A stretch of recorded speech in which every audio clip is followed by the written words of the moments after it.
Okay, well, then we get to the meat of the matter. Because they go to the back, and of course, there's Drew McIntyre. He's leaving the building. He's celebrating with old Jackie Redmond of what he's done. And as he goes out, I guess goes through the door into the park garage, there's Damian Priest. It just jumps him, and they have a big fight. And coincidentally, Drew McIntyre was wearing a leather jacket, and Priest choke slammed him through the windshield of a car. I'm not sure if it was real glass, but nobody was crying a river. And then he's done that, and he's laying there and he's selling, and the officials are there. And so we're still in that direction for Mania. But then the deal is he's laying there selling McIntyre, by he is what I mean. Punk walks in with his security guards that just looks and snickers at him and fucking walks off smiling. It's become commonplace, these aggravated assaults and attempted homicides in the back. So it's a snickering thing, but that was a nice little touch. And then we got to the main event, which was the contract signing. And I'm going to say this now so we can get not bogged down later before breaking this down. But this is what I'm trying to figure out. Did the USA Network do an overrun? My DVR froze when they were still in the middle of this. Now, I know because it was in London, it was on. Well, what the fuck was it on from London in this country? Was it on Netflix or was it on in this country? It was on, in this country, it was on USA Network at 8 o'clock like it always is. And I think it may have streamed on Netflix somewhere, but I'm not even sure. Well, but that's the thing is some people saw it before it would have aired here, but I didn't think it'd be on Netflix. So I was wondering if those people would be in another country because Raw is on Netflix. I don't understand anymore, Brian. It's become too complicated. But the point is my DVR cuts off for some reason and I can't change it at 10:59 p.m. on Smackdown nights for the show. Now, normally they've done everything they're going to do, and maybe you don't miss the last few kicks from the heel or whatever. But in this case, it froze up when Seth was still pitching his fit. And when I went to and finally got to YouTube and watched the entire thing, they went another 3 or 4 minutes. So for anybody who watched it as it happened, did USA do an overrun, or did even they, the almighty WWE and Lee Fitting, our production god, did they run over time because people wouldn't quit singing and get cut off the air in this country on USA? That's my question. Because I don't know at this point, which is the case. Have they ever done an overrun on SmackDown on USA since it's been on it? Not that I remember, but I don't know for certain. Anyway, and they put the little bug for the credits, executive producers, Paul and Lee. They put that on while fucking Punk was down on bended knee or whatever, maybe even before that at the end of the thing. But nevertheless, the contract signing was between Roman Reigns, CM Punk, and Seth Rollins. And the intrigue has been, how's Heyman going to play into this? And, they've been costing each other thing. As Punk said, neither one of you have ever beaten me except with the other one's help. They've got this 3-way mutual animosity society going on. So now we're going to have the contract signing for WrestleMania. And Aldis is in the ring, and he introduces Roman and Paul. And they go to the break on the entrance. I'm thinking, okay, then they won't take a break for the rest of the show. That's great. And when they come back, the fans are singing Roman Reigns and chanting OTC. And he says, acknowledge me. And they chant again, and then they sing again. And then Paul is classic. He takes his handkerchief out. He wipes off the chair for Roman to sit, wipes off the armrest, and Roman sits down in the big chair at the head of the table, and Paul kneels beside him with that beaming smile. And they start singing again, and then Paul sings.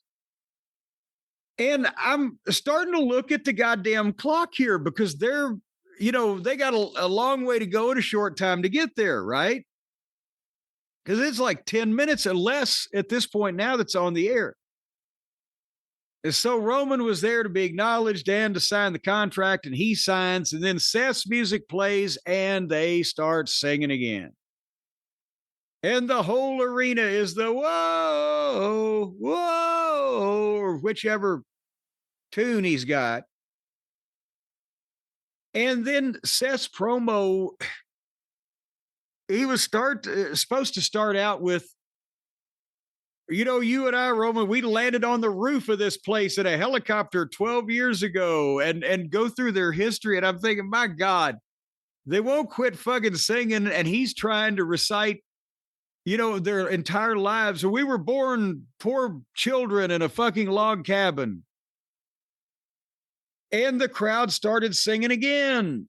And Roman was looking, and then the crowd started chanting CM Punk while Roman looked bored.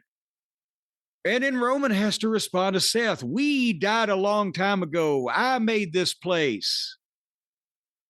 And, I made it what it is today. And they argued for a little while. And Seth was like, you let the biggest snake into the garden. And he was mad that Roman didn't let him finish Punk off. And now he's going to have to clean up Roman's mess again. And he signs it. And then, like Mussolini, with 4 minutes lefty, the big pop, and they sang his song and the CM Punk chants. And Brian, before I go into the rest of this, did you notice that besides for the fact that they were enjoying singing and chanting, that the people weren't particularly enthralled by the content of what Seth and Roman were going through? It was dragging just a bit until Punk came out. Do you agree? To an extent. I thought Seth did a good job. I didn't like Roman here at all. I thought it was the most unnatural, and I know he's not necessarily Mr. Natural on the mic in terms of, unlike Punk and even Rollins when he gets fired up, it comes across like a guy playing a role. But I thought I just didn't believe him at all here. And I thought I thought he was the one kind of slacking out of the three of them. It was a little, it took a while. And then Punk comes out and, I've come here to chew bubblegum and sign a contract. And they chant CM Punk.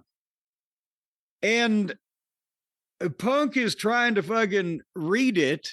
And I'm looking at the clock. I'm like, there's like 2 minutes fucking left on the air. But the deal is he is looking for something. He's supposed to be looking for something. And Paul comes over and tells Punk, I know what you're looking for, and it's in there. And he kneels down with Punk, and they have a moment where you are closing the show at WrestleMania. Yay, you get to live your dream. You're a WrestleMania main eventer, and Paul kissed him on the head. Punk ought to see if Larry's vet can maybe give him some spray for that. But that was a fucking meaningful thing. And right there, Roman again says, that's right, we're checking all the boxes. One man's dream is another man's favor. Check. And Seth loses it. He doesn't deserve it. It's sacred to me. And that's where my DVR froze. And when I went to look at the YouTube clip, they went another, like I said, 3 or 4 minutes. So the best part was either in an overrun or not on the air on USA. So check it out on YouTube if that happened to you. But that's where... I think it was on USA. I think it may have just been your DVR. Well, but did they do an overrun? Because they had to have done an overrun. My DVR cut off at 10:59. They went another 4 fucking minutes. That's the point I'm making. Somebody needs to clarify this for me. But nevertheless, Punk got into it. And he was teary-eyed and he was overcome with emotion. But at the same time, he stood up. He said, I want to thank London, Chicago, and Louisville, Kentucky. And Brian, did you know that there was a study done that there are more CM Punk fans per capita in Louisville, Kentucky than there are in any other town in the United States. Did you realize that? They did that study down at the Courier Journal. There's one guy lives down in Shively. He's a Mormon. He's got like 18 kids. Skewed the average, or elsewise it would have been Peoria. But he thanked London and Chicago and Louisville, and he said, it may be corny, but I want to thank you all for putting me in this position, etc. And then Roman said, well, you ought to be thanking me. So Punk gets down on his knee in front of Roman, and he sarcastically thanks him. And he lays it on thick with, oh, thank you, my tribal chief, for allowing me to share your ring and this whole spiel. And he says, and I will see you at WrestleMania. And he stands up and he says, and by the way, that's not the favor I'm owed. Oh, and then Roman, look, what the fuck? And you see Paul kind of, oh. And then they play the music and then they're done with the thing. This was I wish they'd have put this on at the top of the fucking 10 o'clock hour so they could have milked this for 20 more minutes and it wouldn't have got old, I don't think. But some of the other shit got old in about 5. What'd you think? I thought, you said everything really picked up when Punk was there, but I thought Rollins was great here. This is the Seth Rollins I like. Yeah, he did fire up. He showed a lot of oomph. He just had to go over all of those details while the people wanted to sing and chant. He delivered the irrational hatred of Punk perfectly because it's consuming him and it just eats him. I mean, he's really good in this. I really like it because a lot of it's probably real. He's really good. Yeah, he's really good when he's irrational. I think Punk was great here. And in terms of the favor, what do you think the favor is? Is the favor having Heyman walk him to the ring? Is the favor, it couldn't be, you will cost Roman the match and help me. I mean, what do you think it is? Well, I mean, it's going to be more than just walk me to the ring. He's not giving him away at his wedding, right? Oh, if you'd ceremonially walk me to the ring or, you know, what? No, well, I'm just telling you, you know, and then kiss me like you kissed me the other night when you gave me the news. Kiss me on my forehead and spank me and call me Sonny Boy. Obviously, it can't be, fuck the guy or whatever. I don't know where they're going with it. One would think that it would be some type of manipulation that Punk would want that a business manager or advisor could give or do or sign in some way. But I don't know where they're going with it now. That's the good part about it. And that's why it got the big ooh, just as something as simple as that. You know, Punk and Drew had the people screaming and yelling when they were fighting over a fucking plastic bracelet. And now just what is the favor and who's going to do what for who has become a thing. Because it's something everybody can understand. That's why it's getting over.